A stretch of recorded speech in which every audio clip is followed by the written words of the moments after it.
In the harsh world of nomadic life, only the strongest survived. Yet he rose from nothing to forge the greatest land empire in blood.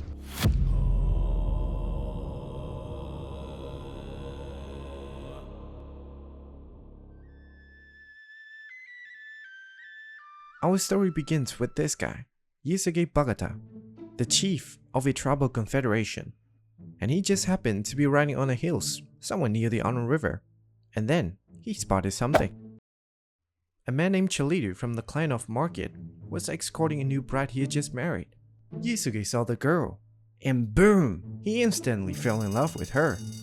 So he returned home. Hey brothers, quick! I saw a beautiful girl traveling along with her husband. Let's go and kidnap her. Now Yusuke already had a wife, so you might think they would try to stop him from doing something like this. But actually they said, sure thing brother, sounds pretty normal to do in times like this. So they took off and chased the wagon from behind. Soon enough, they began to catch up. When the husband Chalidu spotted them in the distance, the whole thing became a race. His mare was fast, but how long could she keep it up? In this moment, his wife Alun suggested him to leave her and escape for himself. Chalidu was devastated. He had invested so much of his life to win this girl, and now he's gonna lose her just like that. But actually, Alun was right. As long as he's still alive, there's still hope. Alun took out her undershirt and gave it to him to remember her smell. Chalidu cast a final glance at his wife, never knowing it would be the last. And then, he fled into the mountain. The brothers then brought their prize back to their camp. There in the camp, Yusuke already had a wife and a baby boy. However, he made Alun his primary wife because she was born into Ongida clan, which was famous for producing very beautiful women.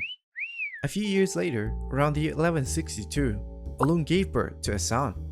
The thing is, he was born holding a bloodcloth in his hand. For you, this is weird, but for them, this is a sign. Also, at the same time, Yusuke had just killed a captive from the Tatar tribe named Temujin. What should we name him? I should definitely name my son after the enemy I just killed. Yes, I should definitely do that. Naming your son after the enemy you killed? Don't you think that's kinda weird? You're weird! Hey, you cannot say that. That's the goat's content. Okay. And so Temujin, as a kid, life wasn't easy for him. He was scared of dogs? Just to be clear, this kid is the main character of this video. You know him. It's this guy. Also, he was often bullied by his older half-brother, making his days pretty miserable. So when he turned 9, his father decided to marry him off. Now the question is, where do you find a beautiful girl for your son? Like I said, Ongida clan, of course. So they set off for Alum's homeland, hoping to get a beautiful girl just like her. Along the way, they met Daisy-chan's family from the same clan with Alun.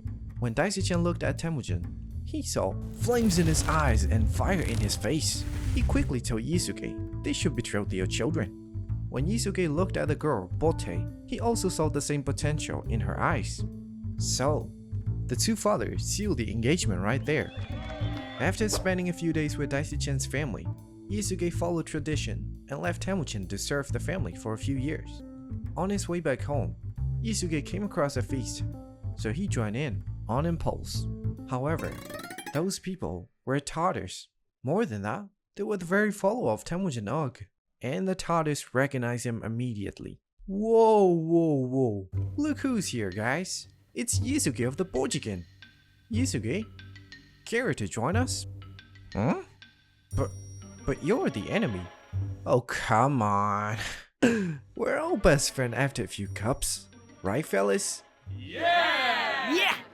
So, Yusuke, do you want to be my friend? I don't know. Come on.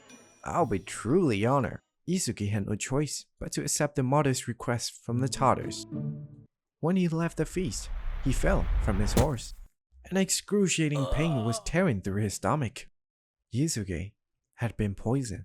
He rushed home. Fortunately for him, the poison wasn't too strong. After 3 painful days, he arrived home. His final wish was to summon Temujin back home to take care of the family. However, Yusuke couldn't make it long enough to see his lovely son for the last time.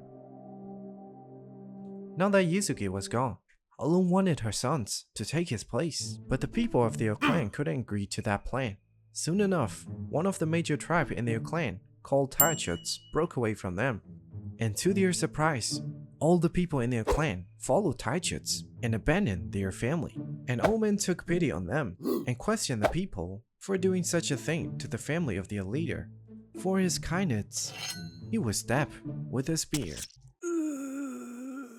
An action that clearly showed they could no longer expect anything from their clan.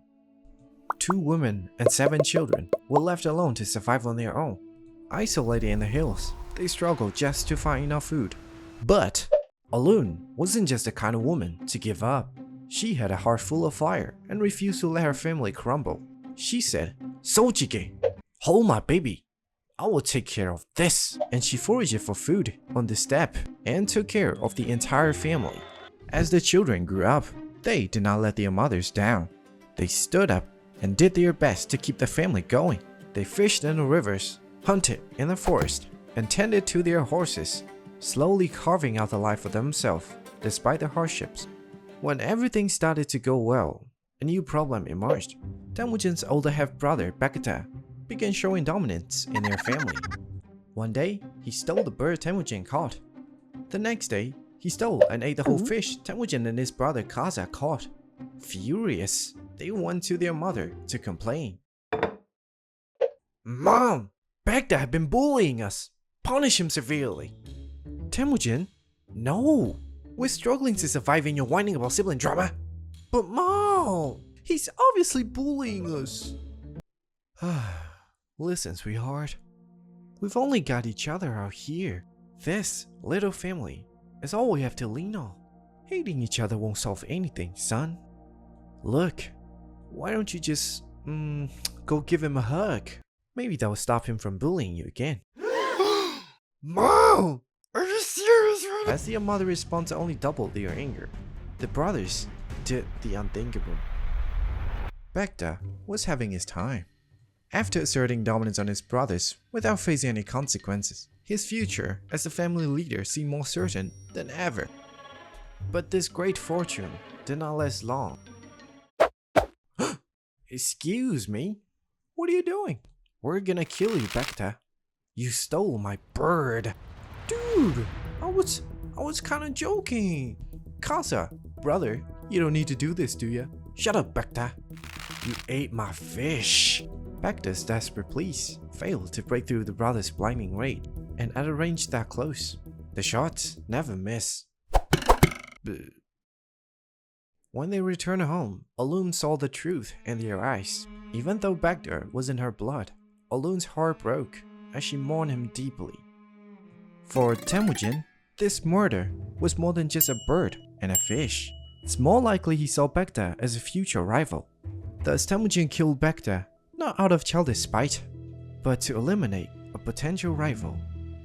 When the Taichuts heard the news, they were worried. They probably have thought Alun's family wouldn't even survive this harsh step. Plus, the boy Temujin has shown sign of the destiny he was born with. They knew they needed to do something now. So, they showed up at Temujin's camp and demanded to take him captive.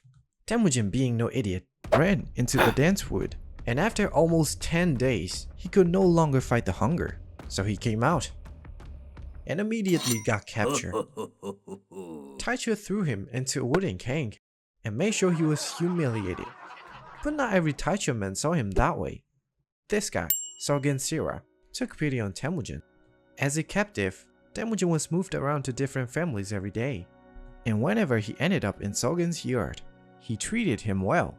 Sogen removed the king for him, so he could sleep comfortably.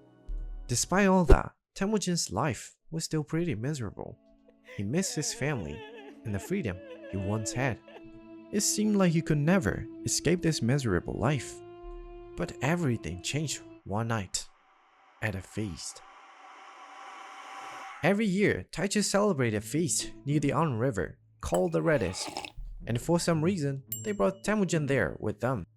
And after some times, most of the people left, and the rest were drunk. It was just an ordinary feast.